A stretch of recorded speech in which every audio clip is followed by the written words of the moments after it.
Hi ചേച്ചി. ആ മോളെ, സുഖമാണോ നിനക്ക്? സുഖം സുഖം. ചേച്ചി, ഞാൻ തുണി തയ്ക്കാനായിട്ട് കൊണ്ടുവന്നതാണേ. ദേ ഇതാണ്. നീ ഒരുപാട് ഉടങ്ങിപ്പോയ? അയ്യോ ചേച്ചി, ഞാൻ ഉടങ്ങിപ്പോയതല്ല, ഞാൻ ഇപ്പം ഡയറ്റിലാണ്, അതുകൊണ്ടാ. ഡയറ്റാണോ? മുടിയൊക്കെ വെട്ടിയോ? ചേച്ചി തുണി, തുണി കൊള്ളാലോ, നല്ല തുണി, നല്ല അടിപൊളി തുണി. എൻ്റെ അളവ് വേണ്ടേ? അളവോ? അയ്യോ അളവൊന്നും വേണ്ട.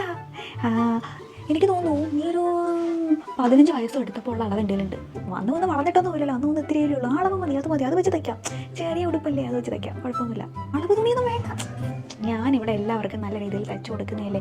അളവ് തുണി ഇല്ലാതെ കണ്ണടച്ച് വരെ ഞാനിങ്ങനെ ചടയെന്ന് പറഞ്ഞ തുണി തയ്ച്ചു കൊടുക്കുന്നത്. എൻ്റെ തുണി തയ്പ്പിനെ പറ്റി മോൾക്ക് അറിയാലോ. മോഡലുണ്ടോ? മോഡലിൻ്റെ ആവശ്യമൊന്നുമില്ല, എക്സാമ്പിളൊന്നും കാണിക്കണ്ട. എനിക്കിതൊക്കെ മനപ്പാടമാണ്. മോളിങ്ങനെ ഒരു ഊഹം പറഞ്ഞാൽ അതും ചേച്ചി അതുപോലെ മോള് മനസ്സിൽ കണ്ടത് ചേച്ചി മാനത്ത് കണ്ട് തയ്ച്ചു തരും. അതാണ് ചേച്ചിയുടെ തയ്യൽ. മോൾക്ക് ചേച്ചിയുടെ തയ്യലിനെ പറ്റി അറിഞ്ഞുകൊണ്ടോണ്ടാ. ഇത് പക്ഷേ പന്ന മോഡലല്ലേ? അയ്യോ ഇതൊന്നും ഇപ്പം ആരും തയ്ക്കത്തേന്നുമില്ല. ഇതൊക്കെ പഴയതായി, പഴഞ്ചൻ മോഡലൊന്നും ഇപ്പം ആരും എടുക്കത്തേന്നുമില്ല. എൻ്റെ കൊച്ചെ ഫ്രണ്ട്സൊക്കെ അങ്ങനെ, ഫ്രണ്ട്സിനൊക്കെ ഇത് വല്ലതും അറിയാം. അവരൊന്നും പുതിയ രീതിയിലൊന്നും വളർന്നിട്ടില്ല, അതുകൊണ്ടാണ്. ഇപ്പോഴത്തെ പിള്ളേർക്ക് ഇത് വല്ലതും അറിയോ? ഞങ്ങൾക്ക് തയ്ക്കുന്ന ആൾക്കാർക്കൊക്കെ ഡെയിലി ഫാഷൻസൊക്കെ അറിയൂ. ഇതൊന്നും പഴയ മോഡലൊന്നുമില്ല. ചേച്ചി ഒരു മോഡൽ ഒപ്പിച്ച് വെച്ചിട്ടുണ്ട്, മൂക്കത് ചേരും, ചേച്ചി അത് തയ്ച്ച് തരും. ഓക്കെ, മോള് പോയിട്ടൊരു അടുത്ത ആഴ്ച തൊട്ട് ചേച്ചി മോളുടെ തുണി തയ്ച്ച് തന്നിരിക്കും. ഓക്കെ.